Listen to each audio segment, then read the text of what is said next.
Assalamualaikum warahmatullahi wabarakatuh. Hai teman-teman, perkenalkan nama saya Upisa Fitri dengan NIM S1A122107 Prodi Administrasi Negara Fakultas Ilmu Sosial dan Ilmu Politik Universitas Halo-Oleo. Pada kesempatan kali ini, saya akan membahas materi tentang struktur politik. Baiklah, sebelum saya menjelaskan apa-apa saja yang termasuk struktur politik, terlebih dahulu kita harus mengetahui apa itu definisi struktur politik. Tentu ya teman-teman, dalam menjalankan sistem politik dalam suatu negara diperlukan struktur lembaga negara yang dapat menunjang jalannya pemerintahan. Struktur politik merupakan cara untuk melembagakan hubungan antara komponen-komponen yang membentuk bangunan politik suatu negara supaya terjadi hubungan yang fungsional. Struktur politik suatu negara terdiri atas kekuatan suprastruktur dan infrastruktur. Struktur politik negara Indonesia pun terdiri dari dua kekuatan tersebut. Suprastruktur politik diartikan sebagai mesin politik resmi di suatu negara dan merupakan penggerak politik yang bersifat formal. Dengan kata lain, suprastruktur politik merupakan gambaran pemerintah dalam arti luas yang terdiri atas lembaga-lembaga negara yang tugas dan perannya diatur dalam konstitusi negara atau peraturan perundang-undangan lainnya. Lalu, apa saja lembaga suprastruktur politik itu? Tentunya teman-teman penasaran. Ayo kita lanjut lembaga suprastruktur politik. Di antaranya yaitu 1 DPR, 2 4A, 3 Presiden dan Wakil Presiden, 4 Mahkamah Konstitusi, 5 Mahkamah Agung, dan 6 Komisi Yudikatif. Ya, itulah tadi lembaga-lembaga termasuk di suprastruktur politik.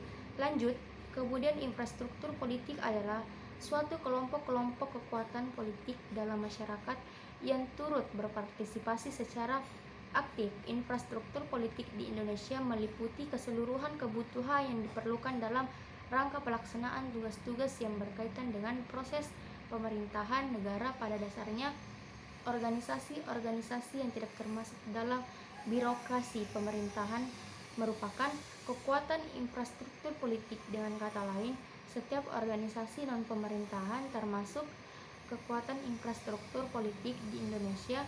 Banyak sekali organisasi atau kelompok yang menjadi kekuatan infrastruktur politik.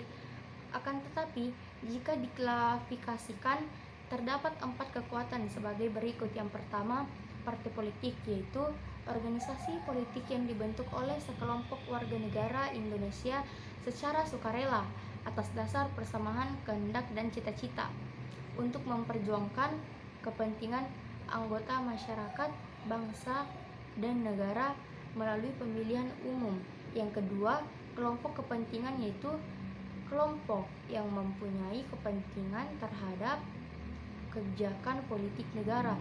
Kelompok kepentingan bisa menghimpun atau mengeluarkan dan tenaganya untuk melaksanakan tindakan politik yang biasanya berada di luar tugas partai politik.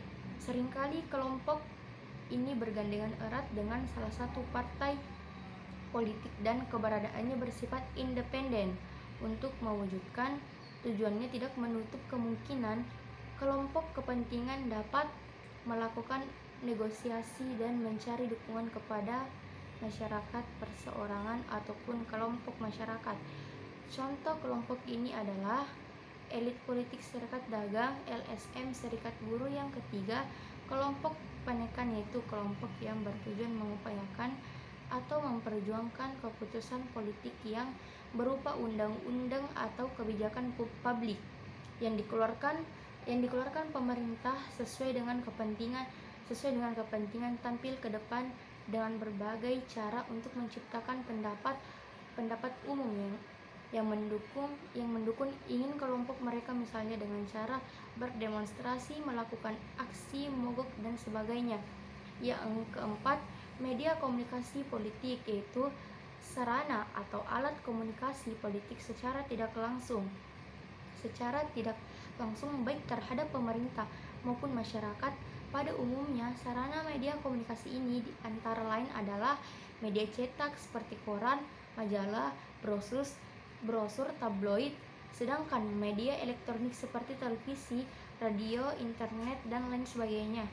Nah, demikian pembahasan kali ini. Lebih dan kurangnya mohon dimaafkan.